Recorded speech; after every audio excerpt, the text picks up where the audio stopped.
علیکم ورحمۃ اللہ وبرکاتہ۔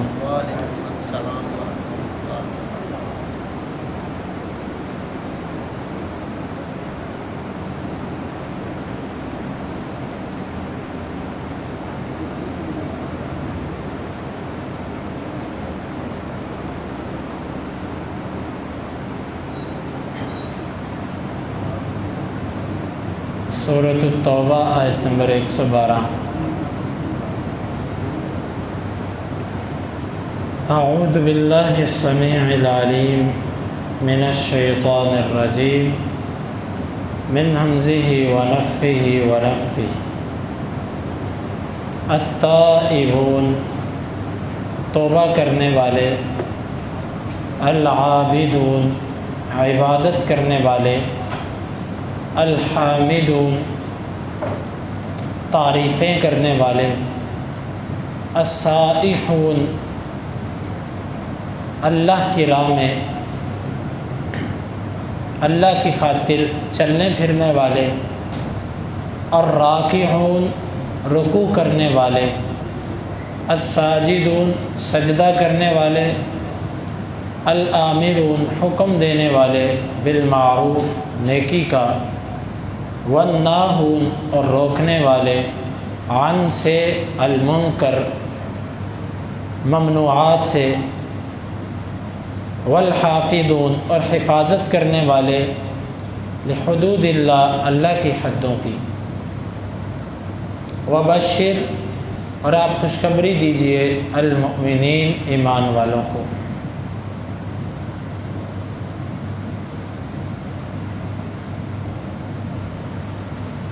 التائبون العابدون الحامدون توبہ کرنے والے، عبادت کرنے والے، اللہ کی تعریف کرنے والے، السائحون الراکعون الساجدون اللہ کی خاطر چلنے پھرنے والے، رکوع کرنے والے، سجدہ کرنے والے، الآمرون بالمعروف والناہون عن المنکر اللہ کے لیے نیکی کا حکم دینے والے اور برائی سے روکنے والے، والحافظون لحدود اللہ اور اللہ کی حدوں کی حفاظت کرنے والے، وبشر المؤمنین اور آپ خوشخبری دے دیجئے ایمان والوں کو۔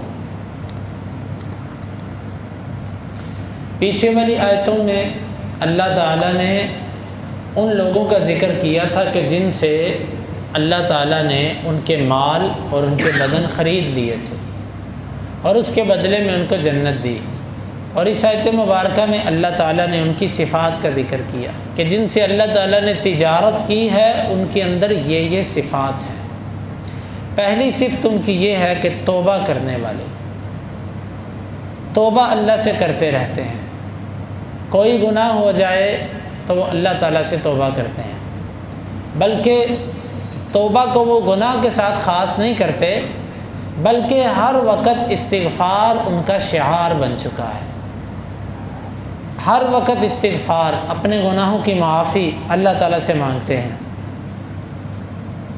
نماز کے بعد بھی ہم استغفار کرتے ہیں، صبح اور شام کے اندر بھی اللہ کے نبی صلی اللہ علیہ وسلم نے 100 دفعہ استغفار بتائی، اور اس کے علاوہ بھی نیک آدمی اس سے کوئی نیکی چھوٹ جائے وہ اللہ سے استغفار کرتا ہے، کوئی عبادت کا معاملہ چھوٹ جائے وہ اللہ سے معافی مانگتا کہ یا اللہ یہ میری کوئی غلطی تھی جس کی وجہ سے یہ نیکی تو نے میرے سے دور کر دی، تو وہ استغفار کرتے رہتے ہیں۔ العابدون عبادت کرنے والے،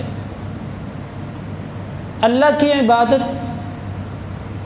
عبادت کا باب بہت وسیع ہے، صرف اس سے نماز مراد نہیں ہے، اللہ تعالیٰ کا ہر حکم عبادت کے اندر آتا ہے، لیکن یہاں پر جب ہر چیز کو علیحدہ علیحدہ بیان کر دیا تو یہاں پر خاص طور پر اللہ تعالیٰ کی اطاعت مراد ہے ہر معاملے کے اندر، اس کے آگے عاجزی، تواضع، انکساری، یہی عبادت مراد ہے کہ ہر معاملے میں اللہ کے لیے عاجزی اختیار کرنے والے، الحامدون اللہ کی تعریفیں کرنے والے، خوشی ہو، غمی ہو، تنگی ہو، فراوانی ہو، کوئی کسی قسم کی مشکل آ جائے، کسی قسم کا امتحان آ جائے، ان کی زبانوں پہ اللہ کا حمد، اللہ کی تعریف ان کی زبانوں پہ رہتی ہے۔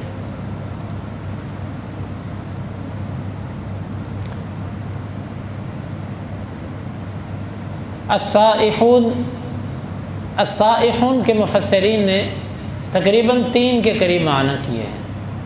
پہلا اس کا معنی کیا گیا ہے روزے دار، روزہ رکھنے والے۔ ابن کثیر رحمہ اللہ نے بسند صحیح بعض سلف سے یہ نقل کیا ہے۔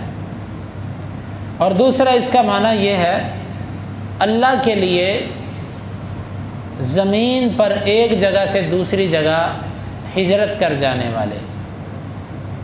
ہجرت کرنا یا جہاد کے لیے، دین کی سربلندی کے لیے ایک جگہ چھوڑ کر دوسری جگہ چلے جانا، یعنی کہ سائحون یہ سیاحت سیر و تفریح مراد نہیں ہے کہ جس طرح کہ آج کئی لوگ ہر 2-4 ماہ بعد تھوڑے سے پیسے جمع ہوتے ہیں، وہ کسی تفریحی مقام پہ چلے جاتے ہیں اور وہاں پر پیسے لگو کے اور پھر واپس آ جاتے ہیں، اور شاید وہ سمجھتے ہیں کہ ہم قرآن کی کسی آیت پہ عمل کر رہے ہیں کہ یہ سیاحت کرنے گئے تھے، اور حالانکہ یہ معنی نہیں ہے۔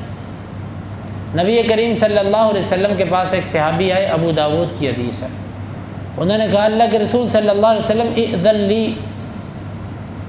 فی السیاحہ او للسیاحہ او کما قال، اللہ کے رسول صلی اللہ علیہ وسلم مجھے سیر و تفریح کی اجازت دیجیے، سیاحت چلنے پھرنے کی اجازت دے۔ آپ نے فرمایا کہ سیاحت امتی الجہاد، میرے امت کی سیاحت جہاد ہے۔ آپ نے یہ نہیں کہا کہ چلو ٹھیک ہے گھوم پھر لو۔ اور وہ جو روایت پیش کی جاتی ہے کہ چلنے پھرنے میں صحت ٹھیک رہتی ہے، سیر و تفریح کرنے میں، وہ روایت تو ویسے ثابت نہیں ہے۔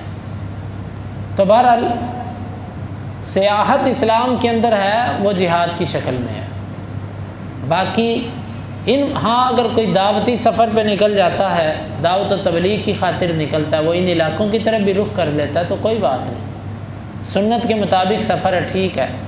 لیکن خاص سیر و تفریح اور کوئی مقصد نہیں ہے تو یہ اس کا یہ معنی یہاں پر نہیں ہے، اور نہ ہی قرآن کی کسی آیت کا یہ معنی بنتا ہے۔ لوگ اپنی فیملیاں لے جاتے ہیں، بچے لے جاتے ہیں، پھر کئیوں کے ساتھ حادثے ہوتے ہیں، کئی مشکلات کا شکار ہوتے ہیں، اللہ تعالیٰ اس سے محفوظ رکھے۔ تو السائحون کا معنی اللہ کی رضا کی خاطر، اس کے دین کی سربلندی کے لیے ایک جگہ چھوڑ کے دوسری جگہ چلے جانا، یا اس کی سربلندی کے لیے اپنا گھر بار چھوڑ کے جہاد کے لیے نکل جانا۔ اور اسی طرح السائحون کا معنی بعض نے طلب علم کے لیے سفر کرنا، طلب علم کے لیے سفر کرنا، حج عمرہ کرنا۔ خلاصہ اس کا یہ نکلا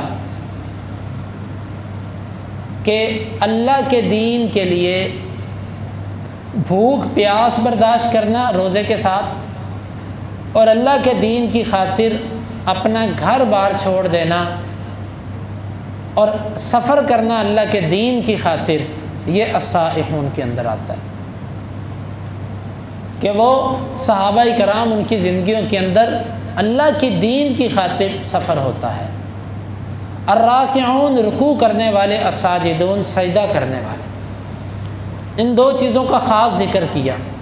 حالانکہ نماز کے اندر یہ 2 چیزیں ہیں، کیونکہ یہ 2 حالتیں اللہ تعالیٰ کو پسند ہیں، رکوع اور سجدہ۔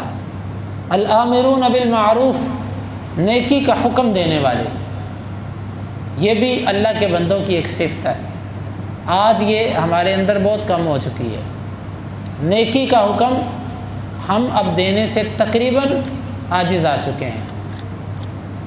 کسی کو عقیدہ توحید کی دعوت اب نہیں ہم دیتے، یاریاں دوستیاں کھانے پینے سب چلتے ہیں، اللہ اور اس کے رسول کے دین کی خاطر غیرت وہ اب ہم لوگوں کے اندر نہ ہونے کے برابر ہے۔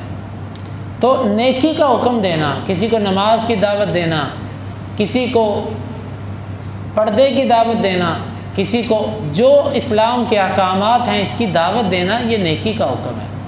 وَالنَّاهُونَ عَنِ الْمُنْكَرِ، اور برائی سے روکنے والے، جس کو برائی کرتا دیکھیں، جس سٹیج پر اس کی برائی ہے اس کے مطابق حکمت عملی سے اس کو روکیں، اس کو دعوت دیں، اس کو آگاہ کریں کہ یہ تمہارا عمل غلط ہے، یہ جو تم کر رہے ہو یہ سنت کے مطابق نہیں ہے، یہ قرآن کی تعلیم کے مطابق نہیں ہے۔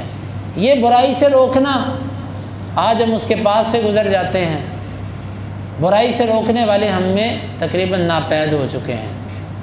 تو یہ دو چیزیں خاص ہیں، نیکی کا حکم دینے والے اور برائی سے روکنے والے، یہ صفات ہیں ان کی۔ والحافظون لحدود اللہ، اور اللہ کی حدوں کی حفاظت کرنے والے۔ اللہ نے جو حدیں لگائی ہیں، اللہ کی حدیں کیا ہیں؟